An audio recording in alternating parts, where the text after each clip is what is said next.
দেখতে পাচ্ছেন আমি একটা পোলট্রি ফার্মে আছি। এটা হচ্ছে একটা ব্রয়লার মুরগির ফার্ম।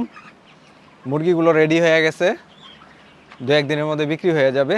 আর এই ফার্মটাতে মুরগির পানি খাওয়ার জন্য একেবারে অত্যাধুনিক ওয়াটারিং সিস্টেম বেল ড্রিঙ্কার ব্যবহার করা হয়েছে। আর এই ড্রিঙ্কারগুলোও কিন্তু আমাদের শখের খামার অ্যাগ্রো প্রজেক্ট থেকে নিয়ে আসা হয়েছে।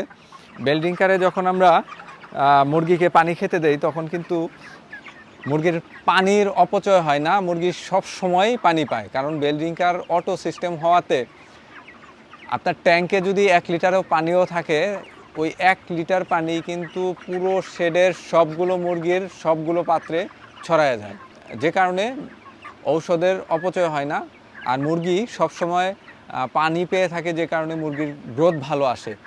অপরদিকে ম্যানুয়াল সিস্টেমে যদি আমরা মুরগিকে পানি খেতে দেই, সেক্ষেত্রে দেখা যায় যে রোদের সময় মুরগি বিপরীত দিকে অর্থাৎ ছায়ার দিকে চলে যায়, আবার শীতকালে যেদিকে ছায়া পড়ে সেদিকে মুরগি থাকে না, যেদিকে রোদ থাকে সেদিকে মুরগি চলে আসে। যে কারণে দেখা যায় যে কিছু পাত্রে পানি সবসময় থেকেই যায় আর কিছু পাত্রের পানি শেষ হয়ে যায়। আর অটোমেটিক সিস্টেমে কিন্তু এই প্রবলেমগুলো হয় না। তো আপনারা চাইলে এই আধুনিক প্রোডাক্টটা আমাদের কাছ থেকে সংগ্রহ করে নিতে পারেন। স্ক্রিনে মোবাইল নাম্বার দেওয়া আছে। ধন্যবাদ সকলকে।